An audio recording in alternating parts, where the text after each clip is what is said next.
अगर आपको पता चले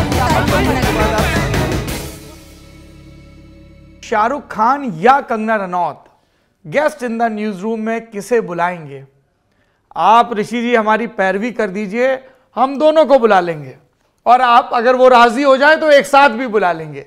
देखिए, जब हम यहां पर ये कहते हैं कि संवाद होते रहना चाहिए, अली सरदार जाफरी जो बात कहा करते थे, जिसको इंद्र कुमार गुजराल अक्सर दोहराया भी करते थे कि गुफ्तगू बंद न हो, बात से बात चले, हम पे हंसती हुई तारों भरी ये रात चले। तो शाहरुख खान लल्लन टॉप के न्यूज़ रूम में आए और हम सब साथियों के प्रश्नों के जवाब दें, और कंगना रनौत भी आए, शाहरुख खान आए और बताएं कि वो जो फिल्मों का चुनाव करते हैं, जिसके बारे में अनुराग कश्यप ने हमारे एक इंटरव्यू में कहा कि उनके फैन बेस को कैटर करना पड़ता है, इसलिए स्टोरी को लेके और शूट को लेके बहुत सारे लिमिटेशंस रहते हैं।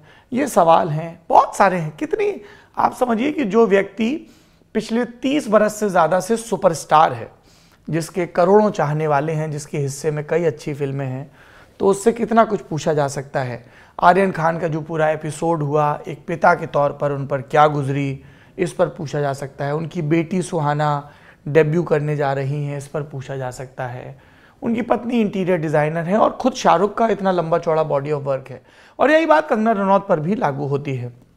उनकी फिल्में, उनके नेशनल अवार्ड्स, उनका स्ट्रगल, जब उन्होंने हिमाचल से अपना सफ़र शुरू किया, फिर चंडीगढ़, दिल्ली और मुंबई, और उसके बाद उनके वो पॉलिटिकल बयान जिनको लेकर खूब रस्साकशी हुई, और ऐसे बयान भी जिनको लेकर हमारी खूब असहमतियां भी रहीं।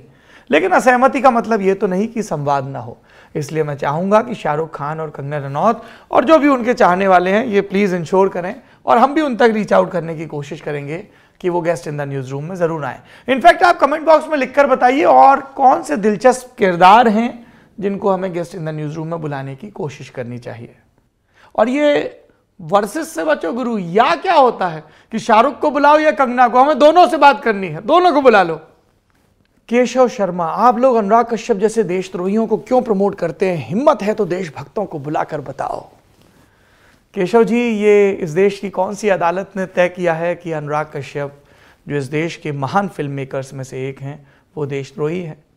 जाओ, जाके उस अदालत का आदेश लेकर आओ, फिर मेरे दोस्त तुम जब कहोगे तब हम अनुराग कश्यप और उनके जैसों को guest in the news room में बुलाना बंद कर देंगे। संवाद बंद कर देंगे? नहीं।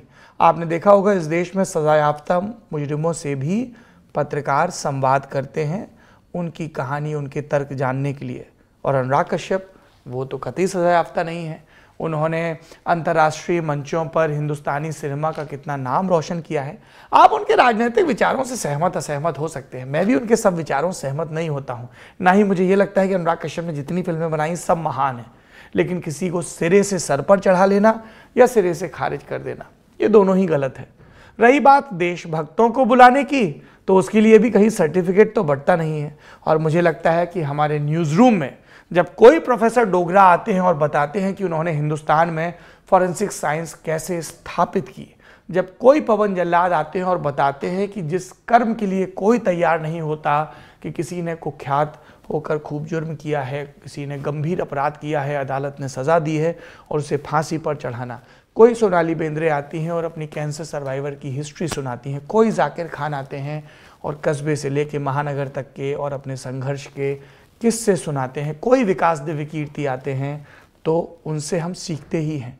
और वो कोई भी जो देश की तरक्की में योगदान कर रहा है देशभक्त है। सो डूड, थोड़ा सा ये वाला सर्टिफिकेट बचा के रखें हम।